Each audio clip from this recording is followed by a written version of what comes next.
লা তাকনাতু মির রাহমাতিল্লাহ,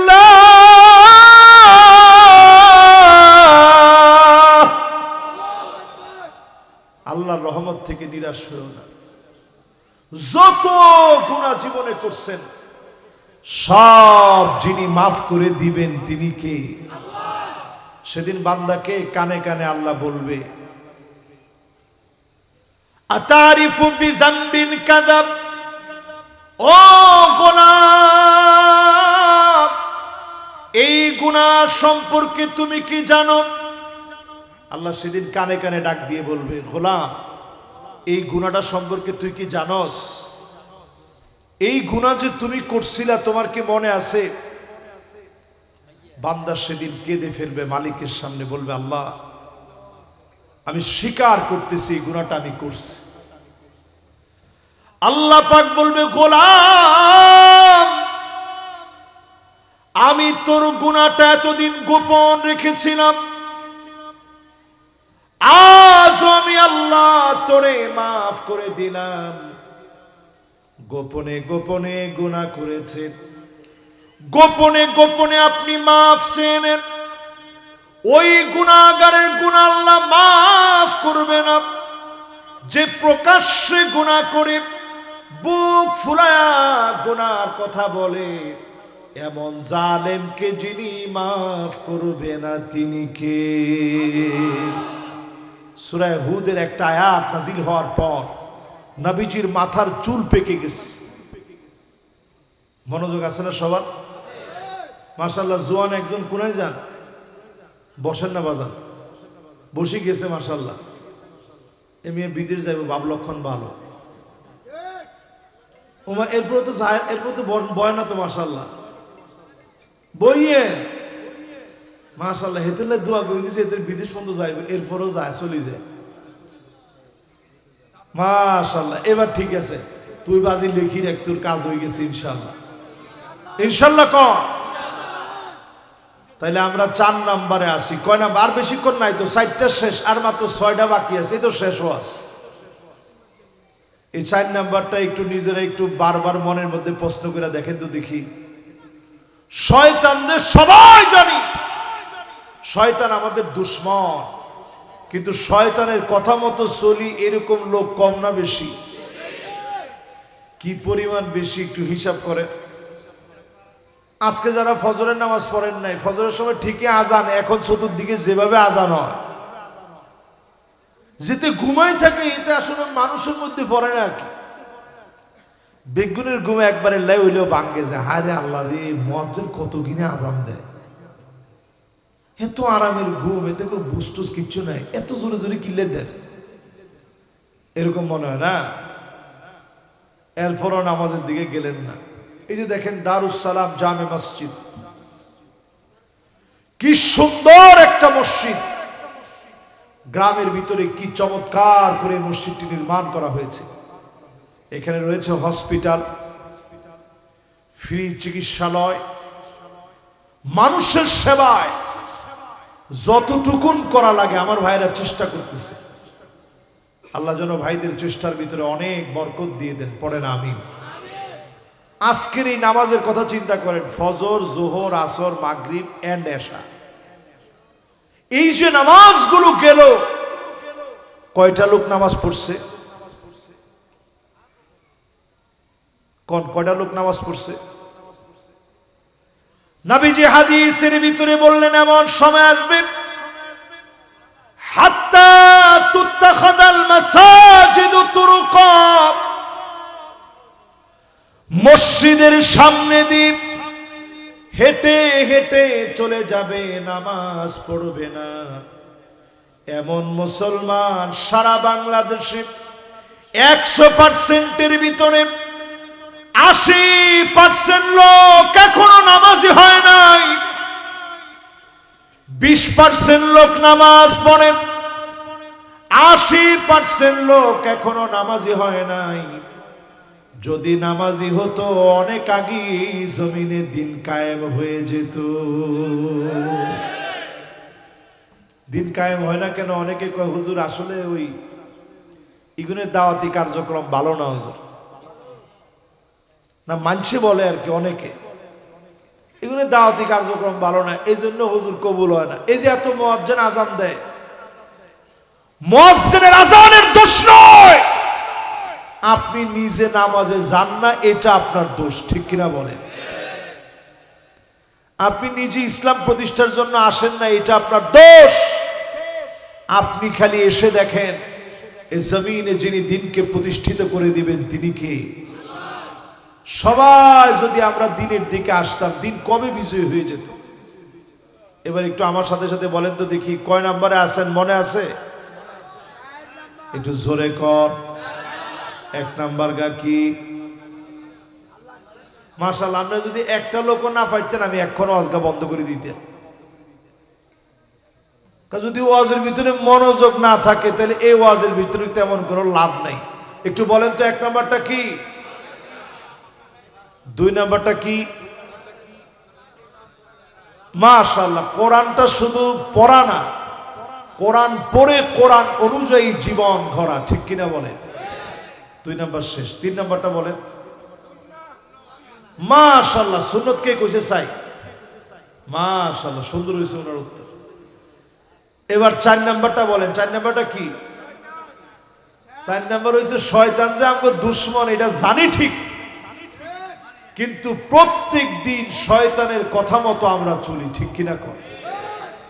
আজকে থেকে এই মাহফিল থেকে নিয়ত করেন শয়তানরে দুশ্মন বানায় নিবেন, শয়তানের চ্যালেঞ্জকে ভেঙে দিবেন, আশা নিয়ে প্রতিদিন আল্লাহর কাছে তাওবা করবেন। আল্লাহ পাক ঠিকই মাফ করে দিবেন। প্রতিনিয়ত মালিকের কাছে ক্ষমা চাবেন, মালিক মাফ করে দিবে। ক্ষমা চাওয়ার মতো যদি চাইতে পারেন, অবশ্যই যিনি মাফ করে দিবেন তিনি কে? ইন্নাল্লাহা ইয়াবসুতু ইয়াদাহু বিল্লাইল লিয়াতুবা মুসিউন নাহার।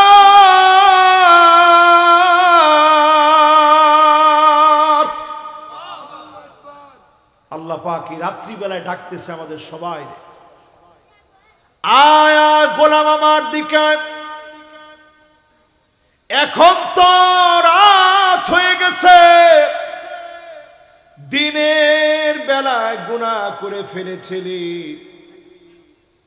অন্ধকার হয়ে গেছে এখন। আবার দিনের বেলা আল্লাহ ডাক দিয়ে বলবে, গোলাম তুই দিনের বেলায় এখন হয়ে গেছে, রাত্রি বেলায় গুনাহ করেছিলি, দুনিয়ার কেউ দেখে নাই, কেউ শোনে নাই, এখন আমার কাছে মাফ চেয়ে নে। দিন আর রাতে যিনি মাফ করে দিবেন তিনি কে? আমরা শুধুমাত্র মনে করি শবে বরাতে আল্লাহ পাক আমাদের কাছাকাছি এসে ডাকতে থাকে, আলা মিন মুস্তাগফিরিন আইয়াস্তাগফির লাহু। শুধুমাত্র শবে বরাতের রাত নয়, সহিহ হাদিসের বক্তব্য শবে বরাতের রাতে তো হয়, অন্য সব রাতে, আজকের রাতেও যিনি আপনাকে ডাকবেন তিনি কে? গোলাম আয় একটু আমার কাছে মাফ চা। রিজিক লাগলে রিজিক চাপ, গুনাহ থেকে মাফ লাগলে মাফ চেয়ে নে। আপনি আমি যদি মাফ চাওয়ার মতো চিনি, যিনি তাওয়াবুর রহিম, আমার তাওবা দয়ার সঙ্গে কবুল করে যিনি মাফ করে দিবেন তিনি কে? 4 নাম্বারটা শেষ। এবার 5 নাম্বারে চলেন। 5 নাম্বারটা হচ্ছে, ওয়া আনতুম তুহিব্বুনাল জান্নাহ ওয়া লাম তা'মালু বিহি। জান্নাত ঠিক আপনি পছন্দ করেন, জান্নাতের কাজ করতে চান না, জান্নাতের কাজ করলে যিনি তাওবা কবুল করবেন তিনি কে? একটা সওয়াবের কাজ করবেন, গুনাহ মাফ হবে, সওয়াবের কাজ করবেন, গুনাহ কাটা যাবে, সওয়াবের কাজ করবেন, সাইয়্যাতকে আল্লাহ বদল করে দিবে। জোরে কোন আল্লাহু আকবার। তাহলে আমার সামনে যারা বসছেন, এই মুহূর্তে যারা বসা আছেন, একটু হিসাব করে বলেন তো দেখি, আজকে থেকে যদি নিয়ত করেন যে জান্নাতের কাজ করবেন, কিছু কষ্ট করতে হবে, কিছু কষ্ট, বেশি কষ্ট না, কিছু কষ্ট, জোরে কর। জান্নাতের জন্য কি কষ্ট? কিছু কষ্ট। আমি সেদিন এটিএম আজহার সাহেবের একটা বক্তব্য দেখতেছিলাম, সাক্ষাৎকারে ওনাকে বলা হচ্ছে যে আচ্ছা, ফাঁসির রায় যে হইল, আপনার কি ভয় লাগে নাই? এটিএম আজহার সাহেব তিনি বলছিলেন যে না, আমার একটু ভয় লাগে নাই। ফাঁসির রায় যখন হয়েছে তখন আমার শারীরিক অবস্থা চেক আপ করার জন্য আসছে ডাক্তার। তো চেক করতে যখন আসছে, ডক্টররা দেখছে সব একেবারে নরমাল আছে, একটু হার্টবিটও বেড়ে যায় না রায় শোনার পরে। তো রায় শোনার পরে যখন হার্টবিট বাড়ে নাই, ওনার ডাক্তাররা বলতেছে আপনি ঠিকঠাক আছেন কেমনে? এই কথা শোনার পরে আপনার হার্টবিট বাড়ে নাই কেমনে? উনি নিজের মুখে বলতেছে আমার হার্টবিট বাড়ে না এই জন্যে, কারণ আমরা প্রত্যেকেই তো গুনাহগার। কুল্লু বানি আদম খাত্তা, সব বনি আদমের গুনাহ আছে। ও খায়রুল খাত্তাইনা তাওয়াবুন, সবাই তো আমরা গুনাহ করছি। কয়জনের তাওবা কবুল হয়েছে আমরা তো জানি না। তবে হ্যাঁ, যদি আমার মরণটা হয় শাহাদাতের মউত, হয়তো এই উসিলায় আল্লাহ আমারে মাফ করে দিতে পারে। জোরে কোন আল্লাহু আকবার। শাহাদাতের এই তামান্না নিজের ভিতরে জাগ্রত করেন। বিছানায় শুয়েও যদি মারা যান, হাদিসের ভিতরে আসছে মান আরাদা শাহাদাতা বিসিদকিন বাল্লাগাহুল্লাহু মানাজিলাশ শুহাদা ওয়া ইন মাতা আলা ফিরাশিহি। শাহাদাতের তামান্না যদি হৃদয়ে লালন করেন, ঘুমের ঘোরেও যদি বিছানায় শুয়ে মারা যান, জ্বরের ঘরেও যদি মারা যান, শহীদ হিসাবে যিনি কবুল করে নিবেন তিনি কে? এবার আমার দিকে একটু তাকায় বলেন তো, শহীদি মরণ আমরা কি চাই? জোরে বলেন চাই। আমাদের প্রিয় আল্লামা দেলওয়ার হোসেন সাইদি রহমতুল্লাহ আলাইহি সারাটা জীবন তিনি মাহফিল করে বলতেন, আল্লাহ শাহাদতের মরণ দিও। আমরা দেখেছি 13টা বছর তিনি জেল খাটলেন। হার্টের ভিতরে 5টা রিং লাগানো ছিল। এই মুসাফিরে আল্লামা সাইদি রহমতুল্লাহ আলাইহির কথা বলা মাত্র আমারে বাধা দেওয়া হয়েছিল। খেয়াল আছে? হায় রে হায়, দিনগুলো কই যায়। ওই দিন আমি একটা আয়াত সূরা রহমান তেলাওয়াত করতেছিলাম এবং বলতেছিলাম, তিলকাল আইয়ামু নুদাবিনুহা বাইনান নাস। আল্লাহ বলেন, দিনগুলো আমি দিয়েছি, আমি আল্লাহ দেখে নেব এই দিনের ব্যবহার। ক্ষমতা পাওয়ার পরে কেমন তোমরা কাজে লাগাও। জালেমরা টিকতে পারে নাই, গরম ভাত পর্যন্ত খেয়ে যেতে পারে নাই।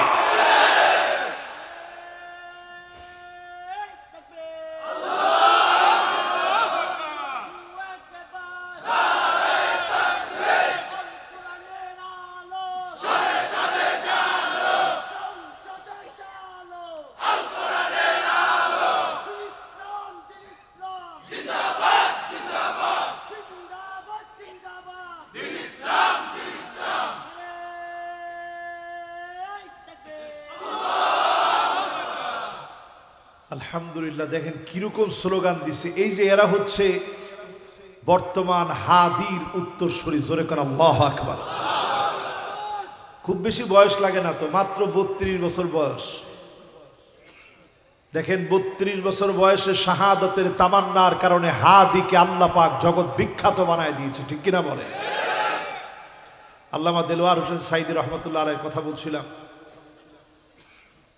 তো হুজুর সব সময় শহীদি মরণের কথা বলতেন। যেই দিন মাগরিবের সময় আমরা দেখতেছিলাম যে হুজুর নামতেছে, দুইজনের কাঁধে ভর দিয়ে এমন একটা সুন্দর হাসি উনি দিছিলেন।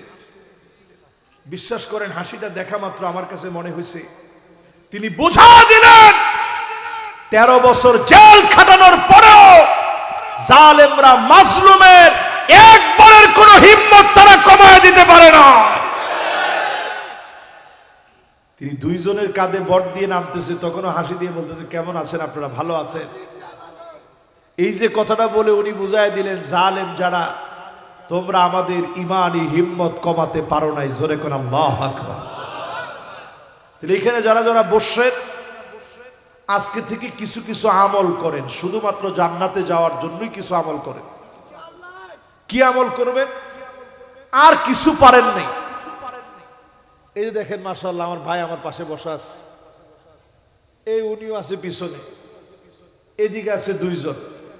দেখেন এই যে কয়টা, এই যে মাশাআল্লাহ দাড়ি পাকা যারা আছেন, কয়েকটা দাড়ি যাদের পাকছে, আমাদের দাড়ি এখনো পুরা পাক ধরে নাই, ধরবে আস্তে আস্তে।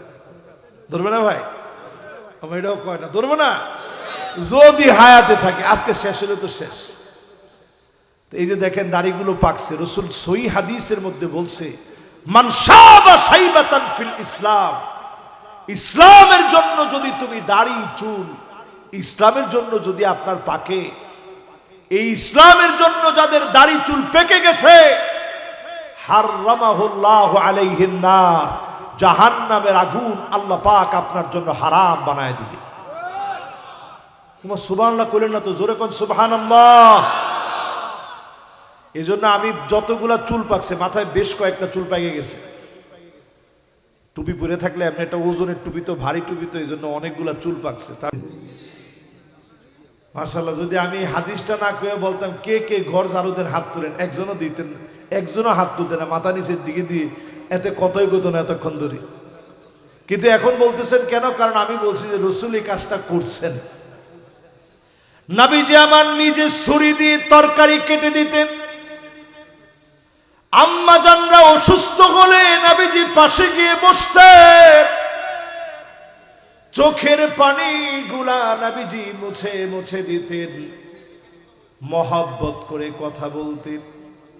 রাত্রিকালীন নবীজি ঘুরতে নিয়ে যেতেন, উহুদ পাহাড়টা দেখা নবীজি বলতেন, জাবালুন ইউহিব্বুনা ওয়া নুহিব্বুহু, এই পাহাড়কে আমরা ভালোবাসি, এই পাহাড় আমাদেরকে ভালোবাসে। নবীজি আমার সাধ্য মতো ঘোরাতে নিতেন। প্রায় দিন নবীজির ঘরে ক্ষুধার কষ্ট হয়েছে, একজন আম্মা জান কোনো অভিযোগ করেন নাই। এত পরিমাণ ভালোবাসা নবীজি দিয়েছেন, পুরাটা ঘরকে যিনি আলোকিত বানায়া দিয়েছেন তিনি কে? এবার আমাদের ঘরের অবস্থাটা একটু চিন্তা করেন। আমাদের ঘরের ভিতরে আছে আন্নানা, সব আমার নামে দেওয়া লাগবে, মা বাপকে 1 টাকা দেওয়া যাবে না, এমন স্ত্রী এখন আছে না নাই? এটা হচ্ছে আমাদের দেশের স্ত্রীদের অবস্থা। এরপরে দেখবেন মান্নানা, এটা কেমন? কথায় কথায় বলবে, আমি দেখে তোমার ঘর করে খেয়ে গেলাম, অন্য মহিলা হলে খেত না। এটা কার কার স্ত্রী বলে? একটু হাত তুলেন তো দেখি। দুইজনে ভুলে হাত তুলছিল, পর আস্তে নামাই দিছে। চিন্তা করছে কোনোভাবে যদি ক্যামেরায় আসে তো সংসার তো এখানেই শেষ। তাহলে এবার একটু আপনি হিসাব মিলায় বলেন তো দেখি, এইরকম কথায় কথায় খোটা দেয় এখন আমাদের দেশে আছে না নাই? এরপরে দেখবেন হান্নানা, এটা কিরকম? এটা এই রকম সব মহিলা বের হবে, সারাদিন কষ্ট করে আপনি আসছেন, এসে বলছেন প্রাণের স্ত্রী 1 গ্লাস পানি দিও তো দেখি, খুব পিপাসা লাগছে। এমন বেশ কি আপনারা মারছে, পানি দিও, আর আবদার খুঁজিবেন না কেন? এরকম করে কইছে, আপনার সাথে সাথে কইছেন না আরে এমনি দুষ্টামি করছি, পিপাসাই লাগে না। একজন মুরব্বী কইছে আহারে, হুজুর কলিজা ফাড়ি যায় আর কি। এরকম কথা তো আগে আমরা কোনোদিন শুনিই নেই। আগের দিনের মহিলারা সব সময় জামায় অজু করে বেরোইছে, মহিলা বাইরে গামছাটা লই দাঁড়ায় রয়েছে যে একটু নামাজে যাওয়ার সময় আমার জন্য দোয়া করবে, জোরে করে আল্লাহু আকবার। এরপরে দেখবেন কান্না, এমন সব মহিলা বের হবে আপনার ছায়া পর্যন্ত সহ্য হবে না, দেখা মাত্র বিরোধিতা হবে। এরপরে দেখবেন হাদ্দা কাপ কিছু একটা কিনে এনেছে, জিন্দেগিতে কোনোদিন পছন্দ করে নাই। আপনি আনছেন, আইনি বলছেন যে দেখো কি সুন্দর শাড়িটা আনছি, ঢাকায় গেছিলাম আনছি তোমার লাই, একটু দেখো কিরম হয়েছে। দেখার সাথে সাথে বলবে কি আনলেন, কালার মরি যাবে মনে হয়। আপনি চিন্তা করছেন আল্লাহ 200টা শাড়ি দেখে শাড়িটা আল্লাহ, এরপরে বলে কালার মরি যাবে। কালার মরি যাওয়ার আগে জামাই মরি যায়, ঠিক নি? ঠিক নি? বর্তমান মেডিকেল সায়েন্স গবেষণা করে বলতেছে এটা আমাদের কথা না, এটা ডক্টরদের কথা। যেই পরিমাণ নারীরা এখন হাতের ভিতরে রিং পরে, রিং মানে আংটি, এর চেয়ে বেশি সংখ্যক পুরুষ সারা ওয়ার্ল্ডের ভিতরে নির্যাতনের শিকার হয়ে হার্টের মধ্যে রিং পড়তে হয়। রিং রিং রিং, যদিও দুই আংটি একরকম না, পুরুষের পড়তে হয় হার্টে রিং আর মহিলারা পরে আঙ্গুলের মধ্যে রিং। এটার কারণ হচ্ছে এত পরিমাণ এখন ঝগড়া বিবাদ আর বিচ্ছেদ চলছে, আমার এই সমাজ ভেঙে চুরমার হয়ে যাচ্ছে, ঠিক কিনা বলেন? এরপরে আমার ভাইয়েরা আপনারা মিলায় দেখবেন বাররাকা, কথায় কথায় তর্ক করবে, মুখে মুখে তর্ক করবে। এরপর দেখবেন সাদ্দাকা শুধু তর্ক করবে না, হাতের লাঠি নিয়ে স্বামীর গায়ে হাত তুলবে। এমন মহিলা সারা বাংলাদেশে থাকলেও এখানে না। যেমনে আসে কইছেন আয় হ্যাঁ হ্যাঁ রে। এই ওয়াজ করার পরে এখন মা বোনরা আমার উপরে খুব ক্ষিপ্ত হয়ে যাবে, দেখছো হুজুর আমগো বিরুদ্ধে কইছে। একটা জিনিস আপনাদের পক্ষে কই, যদি আল্লাহর কোরআন দিয়ে দেশটা চলতো, কোন ভাই আপনার সম্পদ মারি খাইতে পারতো না, ডাকিয়ানি সম্পদ দেওয়ার লাগে। লিযাকার মিসলু হাযিল উনসায়াইন, বোন যদি দুইজন হয়, ভাই যদি একজন হয়, সমান সমান সম্পদ ডেকে দেওয়া লাগবে। এই জমিনে যদি একবার কোরআন দিয়ে আইনটা চলে, আল্লাহর কোরআনের কয়েকটা বিধান যদি এস্টাবলিশ করা যায়, দেশের চিত্র পাল্টে যাবে। নারীবাদীদের স্লোগান এই বাংলাদেশে খর্ব হয়ে পড়বে। আল্লাহর কোরআনের আইনের কারণে দেশটা উজ্জ্বল হয়ে যাবে, ঠিক কিনা বলেন? তাহলে আমরা 3 নাম্বার পয়েন্টে আছি, তওবা যদি কবুল করাইতে হয় নবীজির সুন্নাত মানতে হবে। তওবা যদি কবুল করাতে হয় নবীজির সুন্নাত মানতে হবে। তাহলে এবার একটু বলেন তো দেখি, আমরা কোন কাজে কি নবীজির সুন্নাত মানি? রাত্রে খাওয়ার সময় পেটটা ভরে খাই, আমরা ঘুমাতে গেলে ডান দিকে ফিরে ঘুমাই না, ছোট থেকে শুরু করে আস্তে আস্তে। এই ডান দিকে নবীজি ডান গালটার নিচে এই ডান হাতটা দিয়ে এরপরে ঘুমাতেন। কয়জন এভাবে ঘুমান? আসলে এভাবে আমরা ঘুমাই না। নবীজি সাল্লাল্লাহু আলাইহি সাল্লাম ঘুমানোর আগে কিছু দোয়া পড়তেন, দোয়াগুলো আমরা পড়ি না। আয়াতুল কুরসিটা নবীজি পড়তেন, আল্লাহুম্মা বিসমিকা আমুতু, পড়েননি? পইরা এরপরে ঘুমাইতে যান। মোবাইলটা একটু দূরে রাখেন, এটা থেকে একটা রেডিয়েশন বের হয়। এই পৃথিবীতে রেডিয়েশনের একটা মেশিন আবিষ্কার হয়েছে। আমি দক্ষিণ কোরিয়া গিয়েছিলাম, আমি গিয়ে নিজে দেখে অবাক হয়ে গেছি কি পরিমাণ রেডিয়েশন প্রতিনিয়ত আমরা আমাদের শরীরের ভিতরে ঢুকাচ্ছি। এই যে আমার সামনে যে মোবাইলটা আছে, এই মোবাইলটা যদি গিলাফ দিয়ে ঢেকে না রাখেন, এই যে এটা স্যামসাং অরিজিনাল, এই গিলাফটা বানাইছে যাতে করে রেডিয়েশন না আসে। এরকম যদি গিলাফ দিয়ে ঢেকে রাখেন তাইলে হয়তো রেডিয়েশনটা আসলো না। হাতে যে গড়ি পড়ছেন এটা থেকে একটা রেডিয়েশন যাবে। শরীর সেকেন্ডে নিতে পারে যতটুকু রেডিয়েশন, এর চাইতে কত গুণ বেশি রেডিয়েশন আমরা দিচ্ছি, যেটা আমাদের মস্তিষ্কের হাড়গুলার ভিতরে গিয়ে বাড়ি দিচ্ছে। ছোট ছোট বাচ্চারা যখন মোবাইল চালায়, এখন ব্রেনের ভিতরে রক্তের হ্যামারাইজ হয়, ব্রেন স্ট্রোক করে 14-15 বছরের বাচ্চা। শুধুমাত্র কারণ হচ্ছে অতিরিক্ত মোবাইল চালানো, এটা ব্রেন নিতে পারে না। যে সুইচ গুলো আছে কারেন্টের, এগুলা থেকে রেডিয়েশন আসতেছে, ওয়াইফাই থেকে আসছে। আমরা যে ওভেন ব্যবহার করি, যে ওভেন দিয়ে আমরা এখন গরম করে এরপরে রান্নাবাড়া করে খাই, সেই ওভেন থেকে রেডিয়েশন আসছে, ফ্রিজ থেকে রেডিয়েশন আসছে। চতুর্দিক থেকে যে পরিমাণ রেডিয়েশন আসতেছে, এই রেডিয়েশন গুলাকে যদি আপনি মিলান, একটা জ্বলন্ত আগ্নেয়গিরির মতো প্রতিনিয়ত আমার চারপাশে চলতেছে। যত আকাশ প্রযুক্তি দেখতেছেন, তত বেশি আমাদের ধ্বংসের কারিগর আমরা নিজেরা নিজেদেরকে বানাচ্ছি। এই সময় আমরা কয়জন লোক সুন্নত মানি? অধিকাংশ লোক কোন কাজের ভিতরে আমরা সুন্নত মানি না, ঠিক কিনা বলে? 4 নম্বরে প্রিয় ভাইরা আমার, তাওবা কবুল হবে কখন? ওয়া আনতুম তারিফুনা আন্না শাইতান আদুকুম। এই কথা সবাই আমরা জানি, প্রতিনিয়ত শয়তান আমাকে জাহান্নামের দিকে নিয়ে যাবে।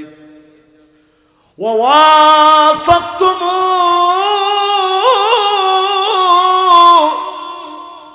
এরপরও আমরা শয়তানের কথা মতো চলি।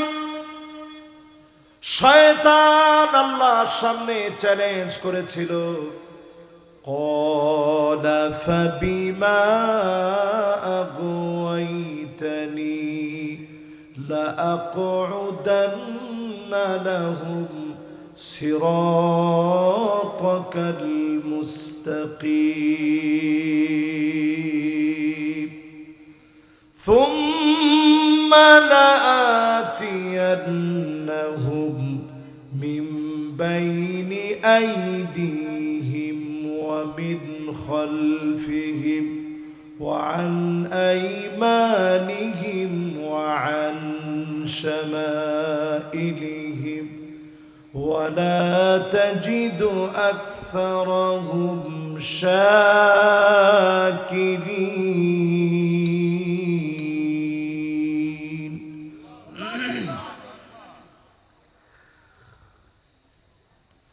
শয়তান আল্লাহর সামনে চ্যালেঞ্জ করলেন,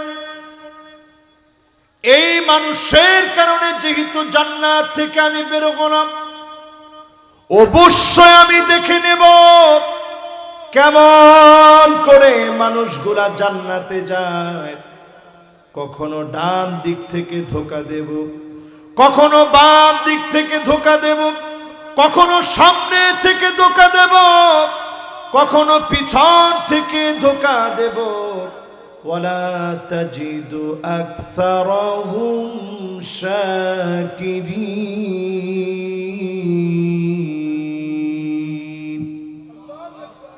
দেখেন কোরআন কি বলছে। কোরআন বলতেছে, শয়তানের বক্তব্য আল্লাহ কোরআনের মধ্যে কোট করছে, বলতেছে অধিকাংশ লোকদেরকে আপনি পাবেন না যারা কৃতজ্ঞতা আদায় করবে।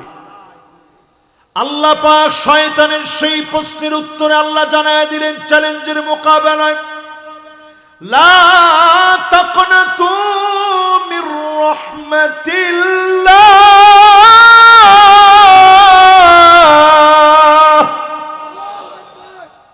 আল্লাহর রহমত থেকে নিরাশ হয়েও না।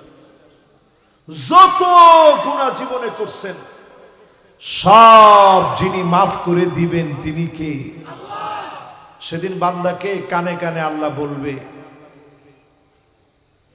আতারিফু বিযামবিন কাযাব, ও গোলাম এই গুনাহ সম্পর্কে তুমি কি জানো? আল্লাহ সেদিন কানে কানে ডাক দিয়ে বলবে, গোলাম এই গুনাহটা সম্পর্কে তুই কি জানোস? এই গুনাহ যে তুমি করছিলা তোমার কি মনে আছে? বান্দা সেদিন কেঁদে ফেলবে, মালিকের সামনে বলবে, আল্লাহ আমি স্বীকার করতেছি এই গুনাহটা আমি করছি। আল্লাহ পাক বলবে গোলাম আমি তোর গুনাহটা এতদিন গোপন রেখেছিলাম, আজ আমি আল্লাহ তোরে মাফ করে দিলাম। গোপনে গোপনে গুনাহ করেছেন, গোপনে গোপনে আপনি মাফ চেয়ে নেন, ওই গুনাহগারের গুনাহ আল্লাহ মাফ করবে না।